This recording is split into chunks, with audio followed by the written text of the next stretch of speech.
Welcome back, and thanks so much for staying there. This is New Day. It's a Monday, and straight away, let's jump into the newspapers. Now, the Ghanaian Observer has the front page, faulty register can affect nation space. That's according to the EC's Dr. Amadou Sule. That's on the front page. It comes with his photograph. Suggesting that the faulty register can affect the nation's space. And also, Akufo-Addo commends President Mahama, an Islamic scholar slams minister for insulting Muslims. And also on the front page of the Ghanaian Observer, Ghana on Al-Qaeda's hit list. That's according to Dr. Kwesi Eni. On the back page of the Ghanaian Observer, some sports papers, sports stories. AC Milan to be sold in weeks. Blind makes contact with Fosu Mensah, and then Blatter knew about corruption. That's according to Ocampo. That's on the Ghanaian Observer. The Today newspaper has its front page story. NDC mobilizing minors to register in Volta during limited BVR exercise. And that's an allegation there. And also PPP begins awake and vote for change tour. That's on the front page of the Today newspaper. The back page is a story of the MTN FA Cup, where Elmina Sharks were told sank Ebusua Dwarfs. Get a copy of the Today newspaper. And then Daily Guide has on the front page photograph of Mr. J.B. Dankwedu and his wife Ivy, and it says J.B. killers to go mad, says family. And also, I was not arrested, ex-Ashaiman MCE, and I paid 20,000 cedis to pregnant girl. That according to the Catholic father. And then Nana fights U.S. envoy over Gitmo 2. That's the Daily Guide newspaper. The Public Agenda leads with Mahama must make U-turn to save Ghana's democracy. And election 2016 ISODEC to rally citizens towards issue-based campaign. That's the Public Agenda. Now, let's quickly look at the Finder. The Finder has Kuwait bans recruitment of Ghanaian women to work as housemaids. 62 currently being deported for various offenses. That's the lead caption there. And then AMA intensifies cholera alert education. It comes with a photograph of the U.S. ambassador to Ghana, Mr. Robert P. Jackson. And it says U.S. pledges $4.5 million support for November polls. Also here, security services have taken necessary precautions, according to Dr. Dampare. That's the Accra Regional Police Commander. And then the Finder expose saves Bole schools. But that's on the front page of the Finder. The Ghanaian Times leads with 10,000 workers lose jobs as cashew processing firms fold up. That's in the Bonafo region. Also on the front page of the Ghanaian Times, 250 poultry destroyed, and CDS asks Ghanaians to stay calm. And that story been making the headlines. Jealous woman dumps rival's baby in toilet. If you turn to the back page, some sports news. Summertex shocks Accra Hearts of Folk, and Oberowusu's double powers Kotoko on. Tell you more about that later on. Let me tell you what's on the front page of the Ghanaian, the Daily Graphic. It comes with a photograph of about 6 presidential candidates, and it says the race towards election 2016. Is it NDC or NPP as usual, or will Nkrumah's parties emerge third force? All the photographs here looking real gentlemen who want to lead the country. And then we are calibrating the economy. Tekwe tells investors, and also JB laid to rest. You see the photograph of his casket being put into a vehicle there. The back page has some sports stories as well. The General Telegraph says exposed Akufo-Addo's proteges push EC to do illegal act. That according to the General Telegraph. And the ECG defaulters in hot waters as Power Ministry charges task force to pursue them. Reverend Frimpong Manso quit Presby Church. You can also read that on the General Telegraph. The Nakuneri weeps over abortive program, and U.S. Ghana to partner on Epic Guardian to fight terrorism. ENI to invest 20 billion euros in Africa's energy. And then finally, the BFT has SEC engages housing developers over amendment, and then government back in the bond market for 500 million cedis, and GE Power promises cheaper energy as it seeks to invest $1.5 billion by 2020. So those are some of the stories on the front pages of the newspapers. Let me quickly tell you who my guests this morning are. To my right is the Dean of Ghana Telecom University College, Dr. Francis Ejenim Boateng, and then to my extreme right, Member of Parliament for Bibiani Anwiaso Bekwai, Kingsley Abuaji Jedu. I'm expecting Mr. Joseph Adekoko of the NDC, the Greater Accra Chairman, to join us very soon. Gentlemen, welcome and thanks so much for staying with us. Thank you very much. Let's start with this story of some 10,000 workers losing jobs in the Bonafo region. Just a bit of the story here. We're told that an estimated 10,000 workers in the cashew industry in the Bonafo region have lost their jobs due to non-availability of cashew nuts for the processing companies in the region. Now, the region has 11 processing companies, but only the MIM cashew processing company is currently in operation. All the others were told folding up. The trade minister who disclosed this in an interaction with both processors and buyers as well as farmers said that was the reason behind the ministry banning the exportation of nut to revamp the sector. And we've also been told that the sector had the capacity of processing some 70,000 metric tons, but produces less than that, creating a shortfall. Great. Dr. Ejenim Boateng, so let's start from here. When the issue was announced that the ministry had banned exportation of nuts, it simply did not go down well with industry players. Some of them were complaining, but it is clear now that local industries are struggling because the nuts were being exported. Good morning to your viewers. I think that is an issue. When issues crop up, we normally will not look at the real issue, but look at the peripherals. Looking at allowing individuals to buy from the farmers and export them, I think it should be somehow regulated, properly regulated. We have had an experience of cocoa and coffee being properly regulated, and that has somehow boosted the farming of cocoa and coffee. So I think cashew is not wrong to actually bring it under the fold of, say, Ghana Cocoa Board to look after it. A board to regulate its to regulate it, because if the farmers are very sure that once I plant, I will have ready market for it, then we will have more farmers going into it because they are guaranteed to get some income. As it is now, if it is an individual buying it, we are not very sure whether or not they can guarantee buying every cashew that is produced. So it should be regulated somehow. So it is the right thing that the government is trying to do, and I think it should be continued. Mr. Abuaji, we were told that 10,000 people have lost their jobs in that area alone. These are cashew farmers and those who operate in the chain. Really, it is no good news. Thank you very much, and a very good morning to your viewers all over the world, especially the people of Bibiani Anwiaso Bekwai. I think it's sad to read such a piece of news on a Monday morning. I think for now, when I was coming, I was listening to a radio station, and I heard the new ambassador of US to Ghana. And one of the main things he said over the weekend was the country should work on getting jobs for the teeming youth. And to him, the biggest problem we face now as a country is unemployment. And if you come to a studio and the first news that hits you is 10,000 people losing their jobs, it's really not a good news. But let's ask questions. How did we get here? Where were they getting the cashew for processing? I'm talking about the industries. Right. Where were they getting the cashew? Why are they not getting it anymore? What happened? Is it the case that the production bit has reduced? Or what? Did we see it coming? Because the key thing here is that a lot of the produce is being exported, and leaving local companies with very, very little to process. Is that the case?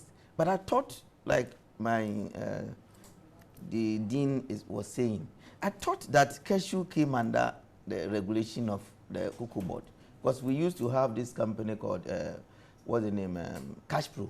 I've forgotten the full listen, but they used to buy cashew. So I thought that the cashew industry was regulated in such a way that government buys the, or an organized company buys the cashew, and then they used to export it. That time I didn't know that there was so many processing companies in this country. But I mean, some of these things, I think it's not something that happens overnight. It should have come, through stages. Did we see it coming? What steps did we take to ensure that instead of just sitting down one day and issuing a statement that you have banned the exportation of it? And I think that even that decision has even been reversed. Yes, the ban has been lifted. But is that the cause of the industries not getting it? Probably there's more to it than we are being told in the story.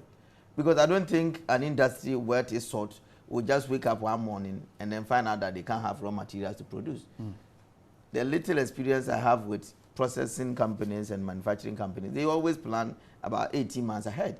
So they should have seen that, look, this thing, if we don't take it in the next 6 months, we are going to run short of raw materials. And I believe that if they had made adequate consultation, and the Ministry of Trade too, did they see it coming? What did they do? Instead of sitting down and then just issuing a statement that we are banning the exportation of it.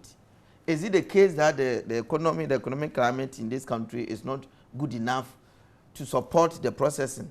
Or when they process, do they sell everything in the country, or they export after the processing? I think the best thing for the government to do at this time, or at this stage of our economic development, is to ensure that greater part of our raw materials are processed in this country before being exported. That way we create some jobs to the teeming youth who are coming out of the tertiary institutions, and we also add value to the export, so that when we export, we earn a bit more money than we can earn from the raw material exportation. So this one, I believe that if the ministry is listening, whoever is in charge should sit up to be sure that if it means even arranging for the export of this produce from neighboring countries, Cote d'Ivoire, to be processed, that should be done. So that at least 10,000 people, if on the average everyone was paying even 200 Ghana cedis as income tax a month, that's a lot of money. They also, once they are employed, they earn income. There's something that economists call multiplier effect. They buy goods and services, so it has effect on other industries. But if you send them home now, it's going to be a disaster. So for you, for instance, you're suggesting that the government perhaps allows imports of the produce from neighboring countries in order to, if that is the best way to close go. the gap. Because instead of allowing the industry to be closed down, government should step in. We hear even in the US, which is supposed to be the mother of capitalism, when it comes to such stages, the state steps in to ensure that they save the industry. We recently heard about the bailout left and right in the US, just to be sure that the industries stay afloat and to create jobs for the people. And I've already illustrated the benefit to the state when people are employed. Income tax, social security, even reduction in crime and other things. So I will plead with government. Thankfully, my honorable gentleman is coming in. He should be able to advise the government to do something better, so that at least 10,000 people can keep their jobs. Because we are not in the best of times to send 10,000 people home to be unemployed, to add to the large army of unemployed graduates.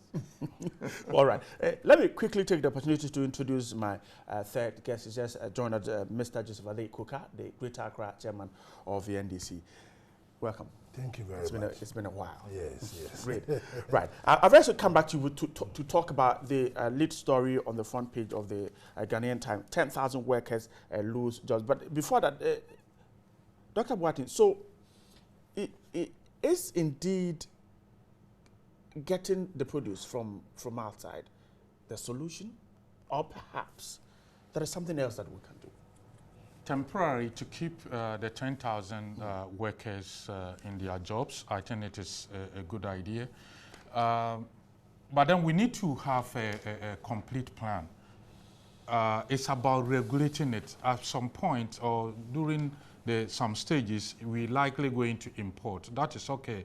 I think we have imported cocoa recently, if I got it right. Yeah. So that is allowed to import when you run into difficulties. But my concern has not been this. My concern has been, what is the long-term plan of the cashew industry? Do we really have any plan of, let's say, integrating it into, say, cocoa board, as I said, and having a guarantee price? I think it is all about guarantee price.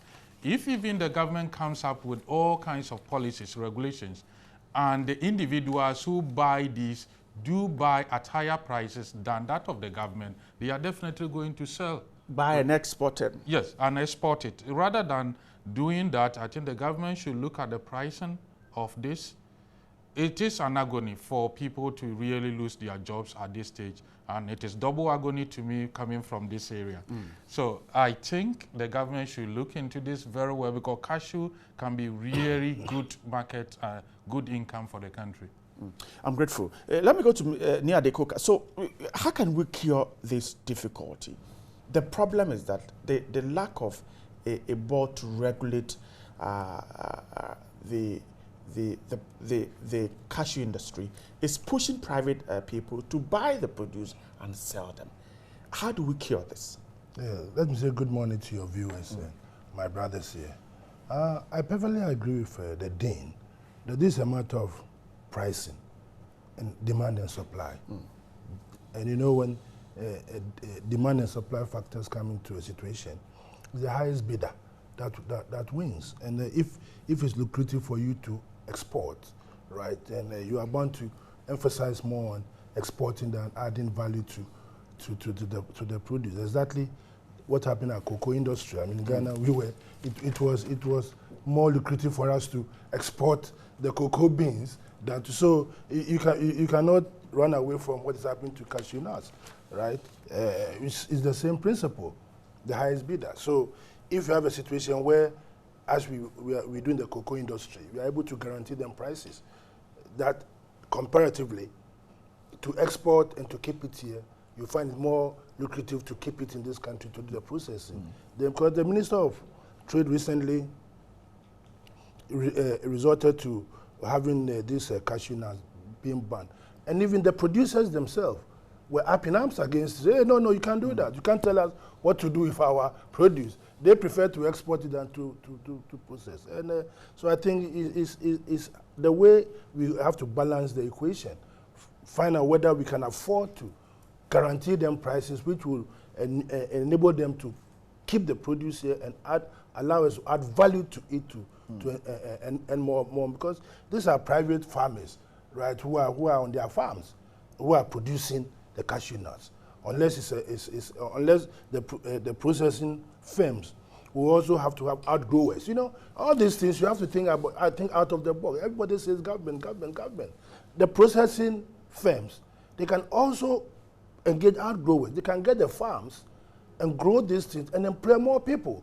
You know, but if they're only waiting for the few growers to come and feed their factories, they have a problem. Another jurisdiction, when you go, once you are you also have your own source of supply, and that is what is lacking. So this one is not a matter of it's a matter of demand and supply, and the highest bidder. If I'm a farmer, if I'm a farmer, and I know that if I'm going to export, I'm going to X amount. But if I give the processing factory, I'm going to earn less. The natural tendency for me will be to export. And in any case, in this country, we are also encouraging people to export. So what do? We say that we should encourage people to export more for us to earn foreign currency.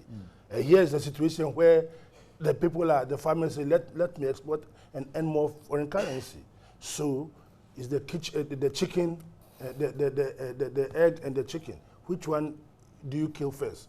So I believe that the processing factories should also have outgrowing farmers. They should also have their own source of supplying their rather than saying that we should go out of the country and go and import more cashew nuts, spend a little foreign exchange that we've got to go, and then the CD dollar will start going up, and then we'll come back to that will save these 10,000 workers from going home, because the rippling effect of 10,000 people going could also be disastrous. Well, in the medium term, right, what you want to do now is to engage the farmers and probably give them the pricing that they will get if they are going to. That's all the processing factories should come together. It's okay. We will guarantee you a certain amount of money so that will stop you from exporting. So that should be a medium term. But the long term is that they should also look at outgrowing sources so that they can have their own farms and employ more people to grow their cashew nuts for them. So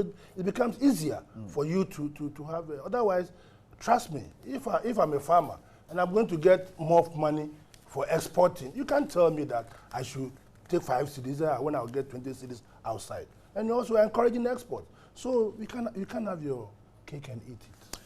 All right, so that's the story. But before we leave the Ghanaian time, let me quickly do the story on the front page. CDS asked Ghanaians to stay calm. The full story on page 6, and it says that the Chief of Defense Staff, Air Marshal Michael Samson Oje, has called for calm in the wake of terrorist attack on neighboring country. He said the military was on top of issues and would make every effort to prevent such attack from occurring. And even if there was such an attack, there are accurate measures in place to combat it speedily and deal with it professionally. And he said that the sole duty of the military was to remain vigilant, alert, and maintain professional postures at all times. He urged Ghanaians to remain calm, observant, and report all activities to the security agents for prompt action. The CDS says efforts by the security agencies to fight terrorism might be convenient to Ghanaians, but added that it was to provide, might be inconvenient to Ghanaians, but added it was to provide safety for all. He mentioned screening at various points of calls, hotels, airports, and various border points in the country, and urged the public to cooperate. He has therefore urged all or the military not to indulge in partisan politics and cautioned that military facilities should not be used for political activities. Let me start with Mr. Jedu Abuaji. The call by the CDS, we have had the opportunity to be worried about this issue of terror alert and the fact that some have suggested that the assurances of safety isn't that enough. Now, the Chief of the Defense Staff himself has stepped in. Is this reassuring? Well, thank you very much. But before I go here, let me make a quick comment about the cashew issue. I think that the three of us were unanimous that there should be a policy intervention. Right. I cited an instance where I knew that it comes under the Cocoa Board. I don't know what has happened to that, whether in that case, individuals cannot buy and export. It was organized like the LBCs for the cocoa purchasing industry. If we have similar thing, then it makes it easier for the state to step in and then come out with policy by dialoguing with them, seeing what they can do just to save this 10,000. And especially where it's coming from. Brunahafo is becoming one too many.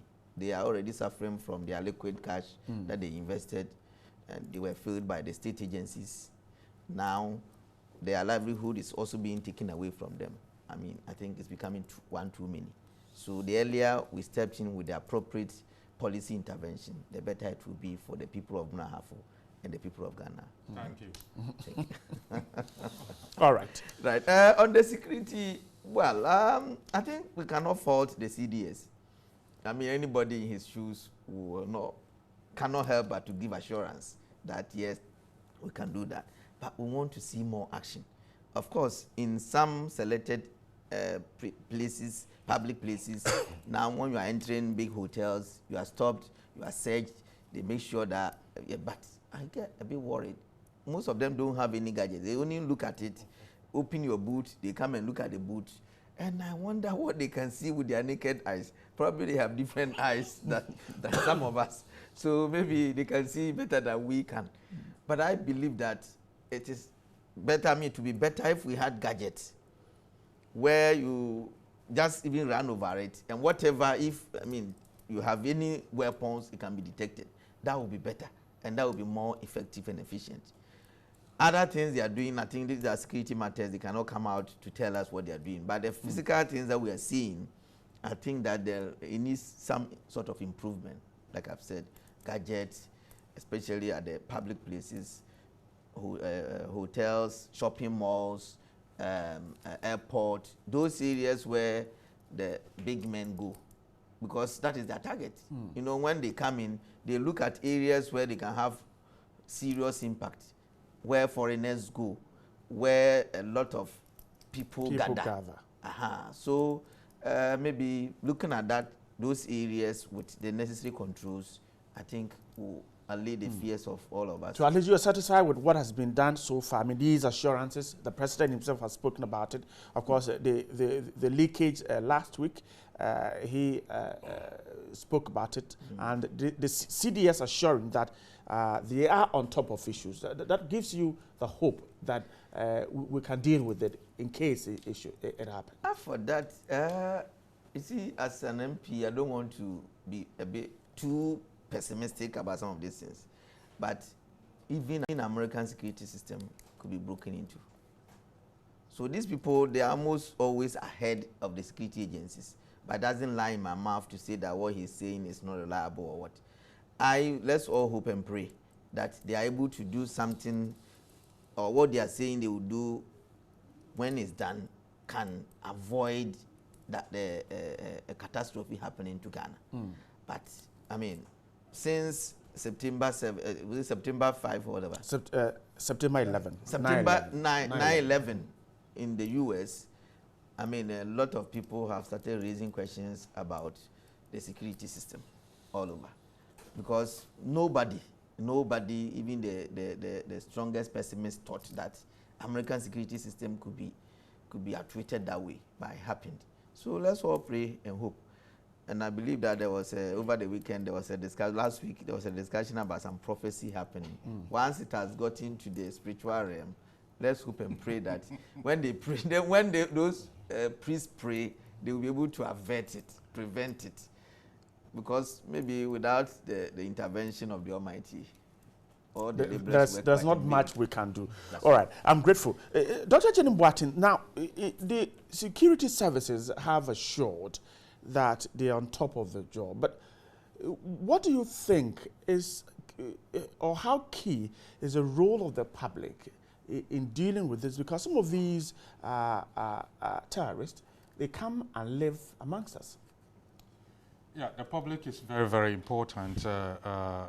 Just as Mr. Jedu said, it's going to be very, very difficult to actually prevent, because even if America couldn't prevent 9/11, then we don't expect that we'll be able to prevent every single plan. And remember, all that these guys do is day in, day out, 24/7, is to plan. We have got other things doing. So whichever case, they will be able to outwit us at some point. So we should be very, very mindful of what others do. And I'm giving an example of this day, because we do not seem to be having some communal spirit and others. If even you find something going on as we drive, as we walk along our streets, you find somebody doing something on the street side, we don't even bother to find out what is going on. For those of us who have lived outside the country and developed countries, you find the old folks on the last floor of the building, and they tend to be the friends to all the security agencies. I think we should be very, very vigilant. We should encourage our old folks who are retired also to be involved, because they seem to have had the experience in life and can sense things easily. It doesn't mean that we shouldn't be involved, but the security agencies should start working with them somehow and then help in finding out if there is any plan of an attack. Coming down to prophecy of we being bombed on Thursdays or on Friday, I think we should be very, very careful here. Let us please deal with facts rather than just imagination and belief. Because if we do that, we're definitely going to fail. I'm grateful. So the the concern is that some do not see concrete effort to deal with this, apart from the assurances that is given by our security agencies. Yeah, you know, as for concrete efforts, the security agents cannot expose their what they do. What they do, you cannot see it, right? Every part of the world. I mean, you go to the airport, you can see people behaving as if they are traveling, but they are plainclothes policemen and security men hanging around you, even on the planes. Not all the people in the planes are passengers. Some are security agents. You wouldn't know, right?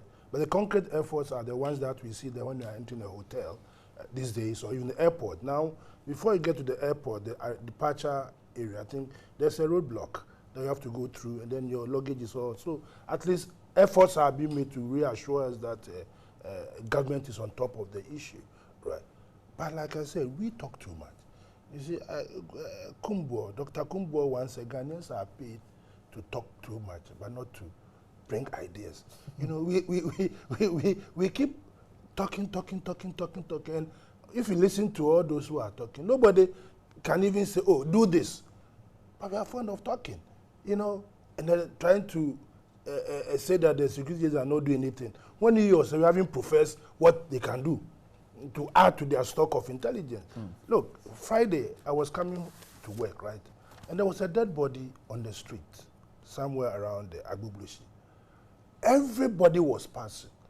Nobody bothered to call them. When I got to where the policeman was standing, the traffic guy, I called him and I told him that there's a dead body.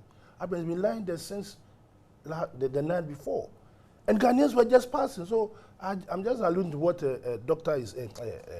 Doctor, are you a doctor? Eh? Yes, Dr. Jenny. What doctor is saying? Ghanaians are not curious. You know, they just walk away from things. So until, if we stop talking and also being curious and asking questions, and when you see something, you quickly pick up the phone and call the police or whoever matters, at least it will help the situation. But then we go on concerned. We only talk when the event happens. Then me and you, all of us will come and sit here, and then we'll start professing all manner of theories and ideas that we ourselves are not vigilant. We are a happy-go-lucky people, right? And God being on our side, these things have not come to our doorstep. It is a recent time that it has come to our doorsteps, and we are all. Yeah.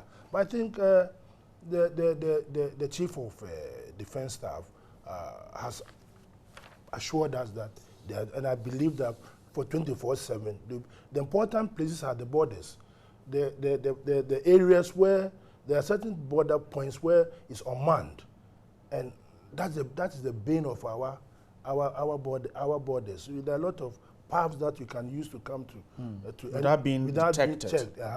So it's up to those living in those localities. I'm sure when you cross those paths, you will find people living there.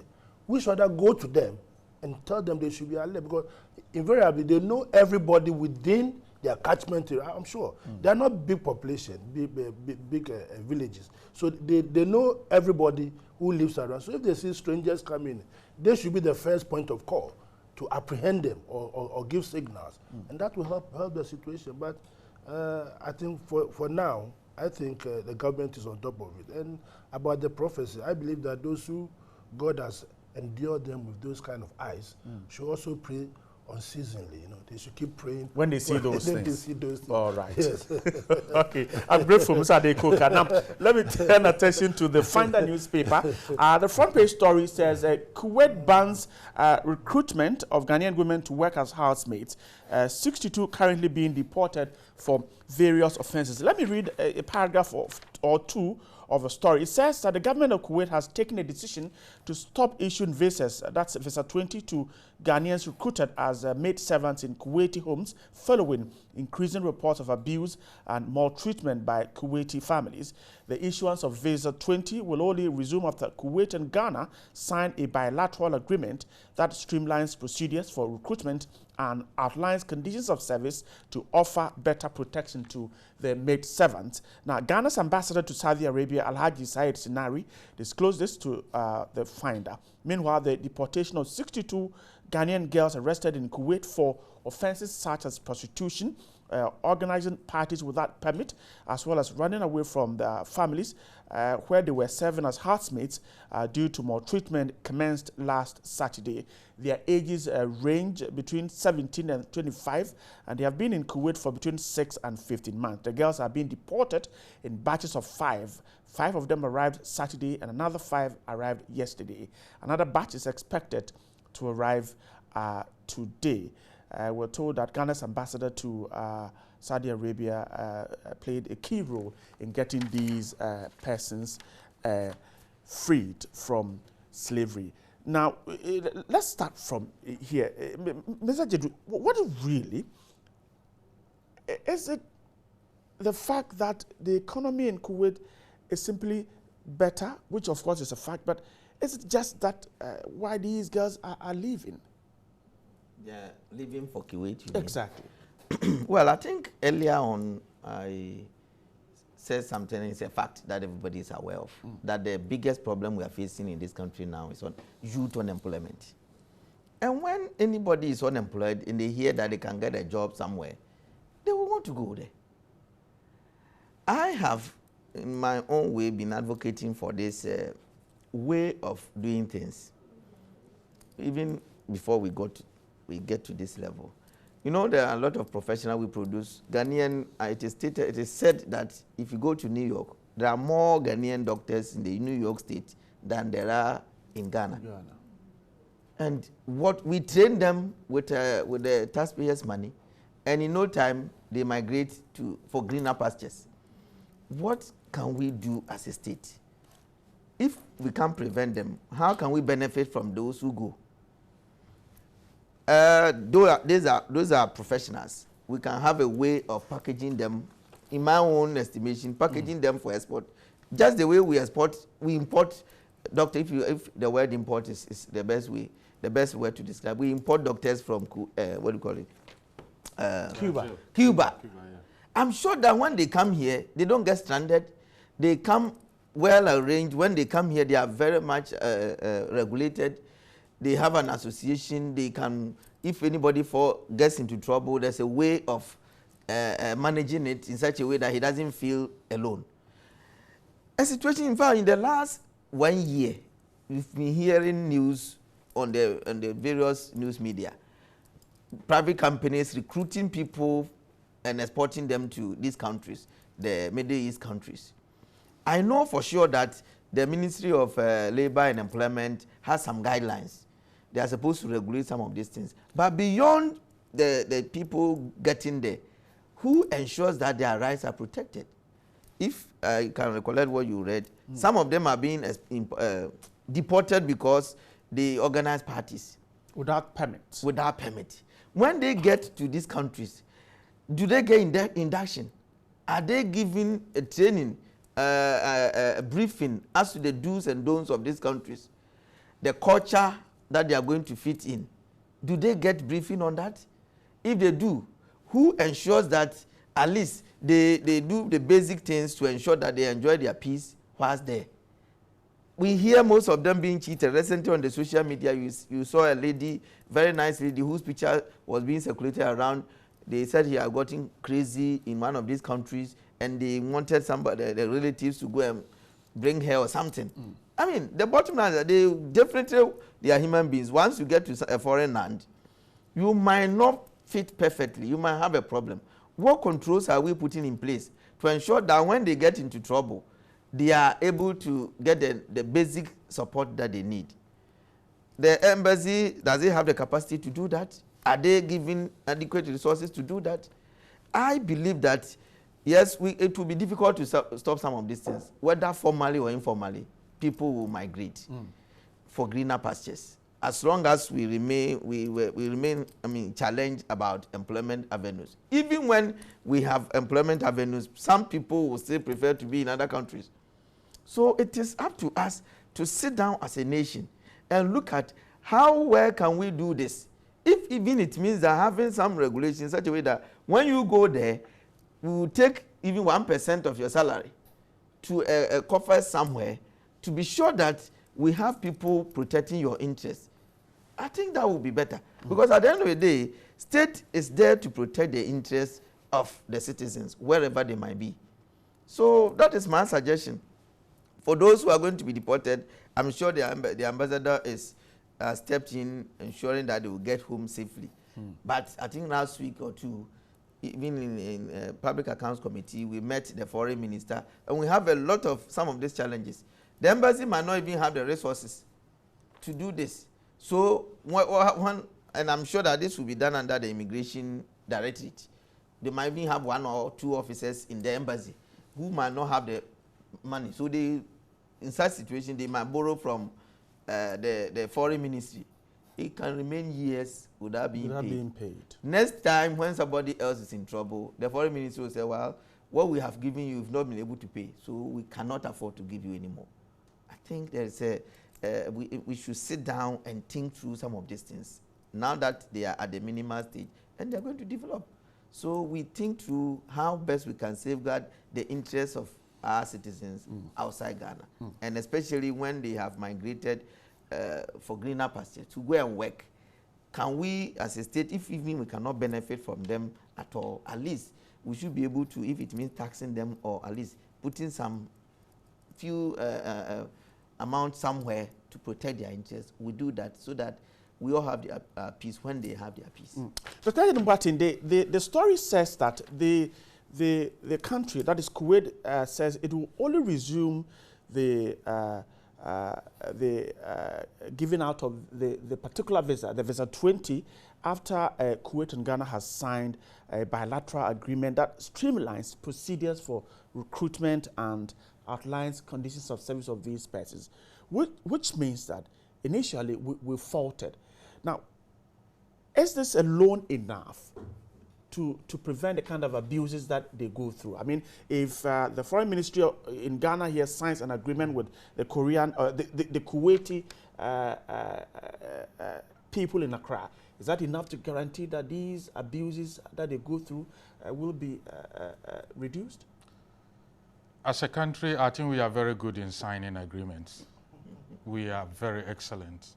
And that stems from, I think I have my own belief in why we do sign so many agreements, but never implement them to the full. But the issue with these girls is, I think I have witnessed this. I sat in a plane flying to Ethiopia, I think in February, and about 95% of the occupants of the plane were young women. But before we boarded, I saw in the queue long line of these women, and there was a lady who was giving them a pep talk, talking about what they should and shouldn't do at the airport, right in front of security men and everybody. And I asked one of the young ladies, what is happening here? Where are you heading to? And they said, oh, we are going to Kuwait. I said, wow. And that number, about 95% of them got down and did a transit. At Addis Ababa. So just as I agree that this world is becoming a global village and that stopping labor from moving from one to the other is very difficult. We've all had our chances working outside the country. But then when we went there, we were quite matured. We knew what we were going to do. But look at these girls, they are about 17. So yeah, we're between 17 and 25. By our laws, they are even not matured enough to be on their own self. So I think this is an issue, and just signing bilateral agreement will not solve it. There should be something put in place if you really want them to go in the first place. Then there should be something put in place for monitoring and then finding out how they were doing, and that would be so expensive. So in my opinion, if you're going to do this, then we shouldn't involve these agents that give them a lot of talk and training and whatever at the airport. We should make it very, very organized such that it is only those who really need them. Because remember, at the other end, there will also be predators who are prepared to capture some of these girls and push them into prostitution, as we have witnessed. So we should be very, very careful about this. But in all this, we should also not forget about what has actually caused this. what has actually led to the fact that in a country, in a beautiful country like Ghana, all our ladies are tempted to go and work in Kuwait. So very soon it will come to a point we might even not have ladies to marry. If this continues. So we should be very, very careful in developing our own human resource capital here. Because I'm sure the girls who are going there, I didn't hear any of them speak an excellent English, so I might be tempted to think that a lot of them are people who have not actually been educated properly.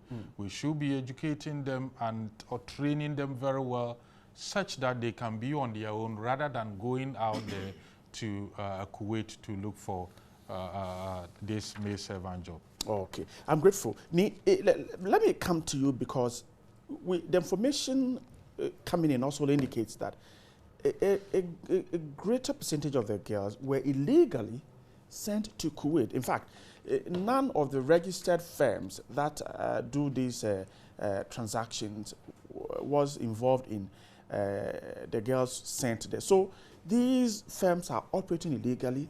They're able to outwit authorities and send these girls illegally there. Is this something that perhaps too difficult for government to handle? Yeah, right. You know, the predators are here, our own people. Who look, there's been a lot of documentary on these things.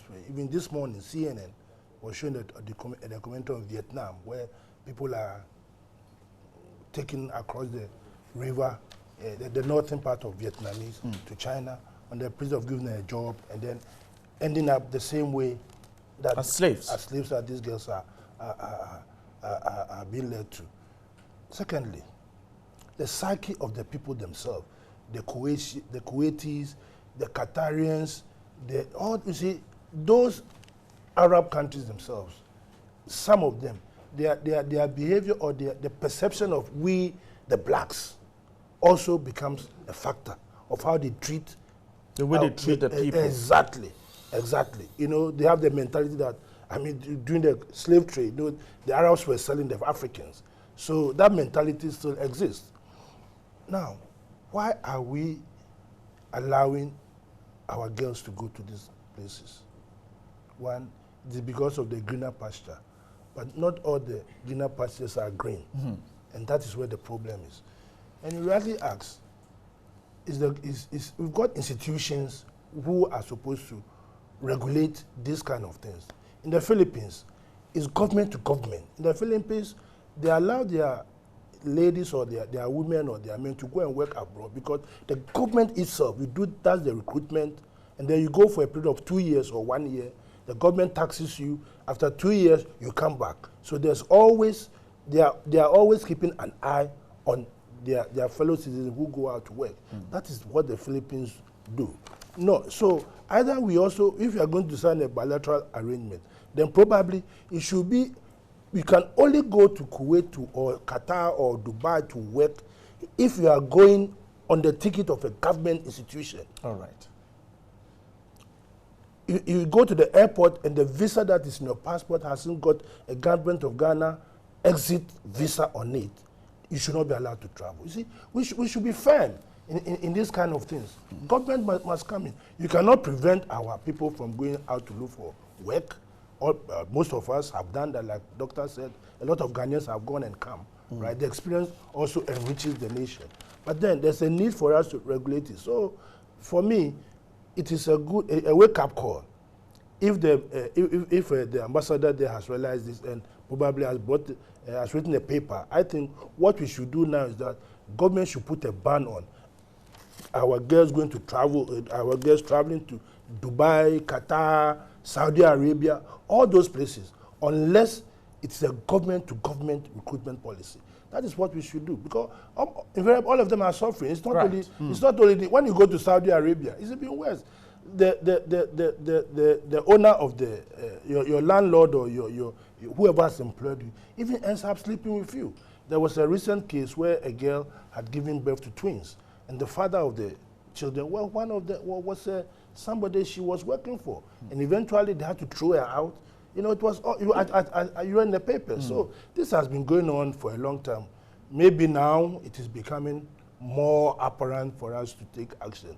So I believe that government should come on board. Before you go and work in any Arab country, it should be a government-to-government policy. Yeah, that's right.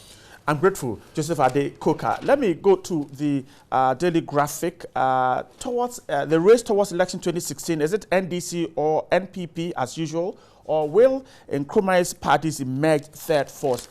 Just a bit of the story. Now it says that as political parties prepare for November 7 presidential and parliamentary elections, will it be a straight contest between the ruling NDC and the NPP, or a coalition agenda will emerge from the Nkrumah's forces? Now this is a question on the lips of some political observers. Although the EC is yet to officially open nominations as well as fix the period for formal campaigning to take place, the NDC and the NPP in particular appear to have jumped the gun and started subtle campaign moves. While the NDC's presidential candidate is accounting to the people on a country-wide tour, the NPP's Nana Addo Dankwa has launched a fundraising campaign for Agenda 2016. Now, the Donate for Change campaign is aimed at soliciting enough funds to support the party's campaign to be launched ahead of elections in November. Now, what we do not see is whether indeed the smaller parties have also joined the race.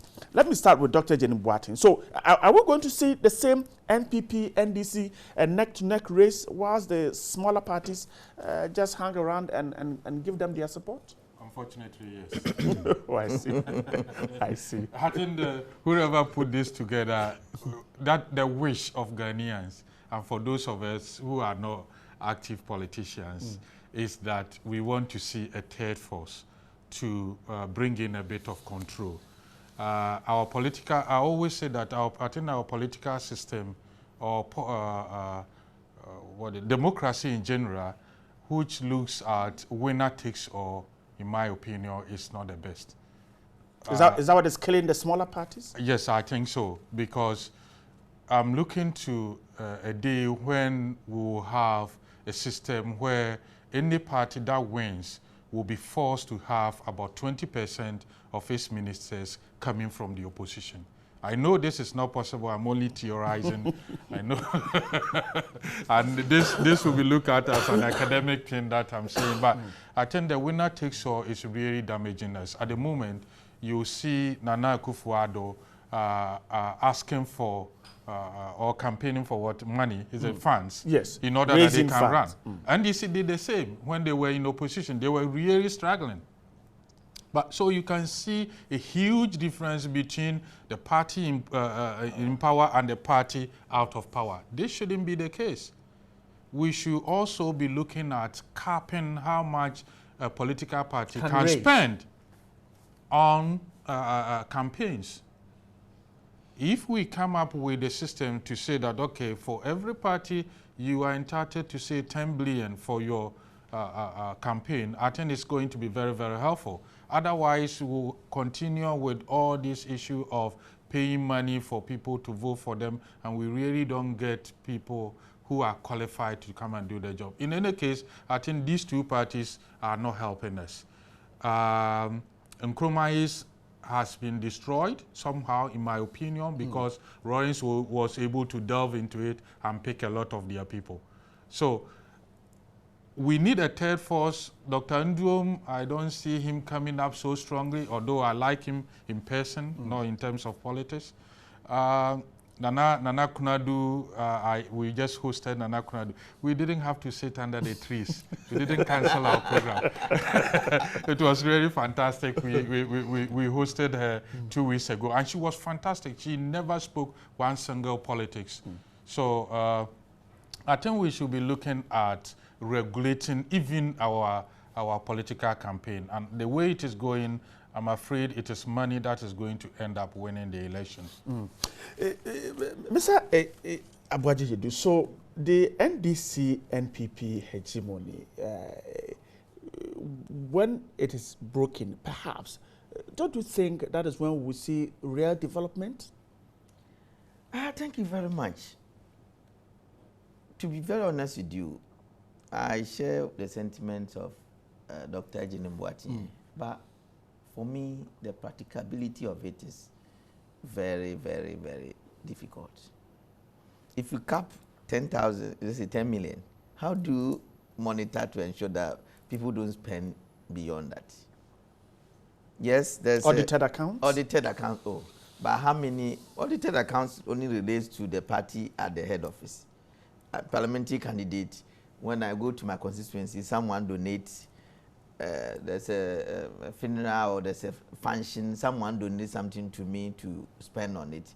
How do I account for it? The system is properly developed. You have to declare. But you know, in our system, the problem we have in this country is enforcement of our laws, rules, and regulations. It becomes difficult. Some even donate in cash. Somebody can, oh, from now onwards, I will take care of your fuel that you use for your campaign. How do I account for this? Somebody, oh, I went to a community, they needed something, so I gave it to them on your behalf. So I'm just informing you, so when you get there, you know that you should know that I have donated this on your behalf. How do I account for this? It becomes difficult. But I believe that the best way to go is to strengthen Parliament. If Parliament as an institution is very strong, it will serve as a check on the executive. And the executive cannot, quote unquote, misbehave. But now the Parliament of Ghana is under the armpit of the executive. In fact, we do their bidding almost. I'm sorry to say this. I know my leadership will not be happy with this, but that is the plain truth. What the executive wants done is what Parliament will do. Because the Speaker belongs to the majority party. The majority leader is from the ruling party. The ruling party has majority in Parliament. In fact, their majority is about 25, over and above that of the minority. So virtually, whatever they want done is what will be done. And we haven't gotten to the stage where a ruling party person can stand up and say, this policy, we cannot agree to it. No, we haven't gotten there yet. Because, hey, if you say this, then the next time they are bringing water, you will be sure that you are not going to get water. So we now, when we in Parliament, we do the bidding of the executive, the whip system, especially on the majority side, works. Sometimes we'll be taking a decision. The majority members can confide in you this thing. You see, it's so good. Okay. But at the end of the day, who am I to stand up and say I'm going to vote against? You can't. So you think that these two parties will continue to dominate yes. Politics because of what some of the issues you're raising? Yes, and in fact, the Nkrumahs is almost dead. The Nkrumahsism as a tradition and the art is because NDC thrives on the demise of Nkrumahsism. Not the NPP. Not the NPP. We haven't benefited. But go through history. I believe that Doc is probably older than me. He knows. No, I'm not that old. I'm just old. But those who witness or who have even read about Nkrumah's era, all the strongholds of Nkrumah are now being held by the NDC. So for them, if Nkrumahism is going to go up or the Nkrumah tradition is going to go up, NDC is going to go down. Okay. So for them, it's good to keep the Nkrumahsism down there. That is why they do all sorts of tricks to ensure that there's division in the front of. Now we have about 4 or 5 Nkrumah parties. Okay. And as long as they remain fragmented, they cannot pull any threat to push any threat to. Okay. The NDC. All right. I'm grateful. Let me go to Dekoka to wrap up. So the continued downward trend of Nkrumah's parties is good for the NDC. No, the NDC is a Congress. It's made up of all manner of people from various parts of the country and various parties. You come to NDC, you find people who have the first MPP, UP tradition. Very few. They are there. They are all there. You see, I think what we need to do after practicing this constitution for a very long time is look at something called proportional representation. You see, if we want other parties to come on board, it's about time to look at proportional representation, where if you garner a certain percentage of vote, you are given a seat in Parliament. You know, this will enrich our democracy. I think it is not good to have only 2 parties, NPP, NDC, or just put away the NDC, NPP, 2 parties, but the other side also have a contribution to make to the enrichment of the society. So I think we should be able to accommodate all shades of opinion. And I believe the only way we can do that is to look at that proportional representation. When you go to Germany, you go even United Kingdom, because of that, the Labour Party is the Liberal Party. I mean, and it enriches, it makes governance, as long as when you go there, you don't go and form blocks. That, because you are in opposition, you are going to join the other. But if you are going to go on your own independent mind, thinking, it will enrich our people. So we should look at it again and see whether we can refine or reform the institutions to allow everybody to come on board. That will let this pressure of NDC, MPP always fighting. I mean, you go to a studio and all that we do among the two of us, instead of MPP saying NDC has done well, we've brought in development, unprecedented. They'll say, they'll come and say, oh, they have done nothing. They've done nothing. But you see, but they are seeing that. So maybe the third force will say, oh no, my friend, no. As for that, we see that something good is coming out of whatever government is in power. I'm grateful.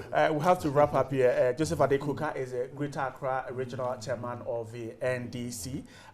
Dr. Francis Ejidin Boateng is a Dean, Ghana Technology University College, and Kingsley Abuaji Jedu is a Member of Parliament for the Bibiani and Riaso Bekwai constituency. Gentlemen, I'm so grateful for your time this morning, and we hope to see you here again. That's how we'll wrap up the segment.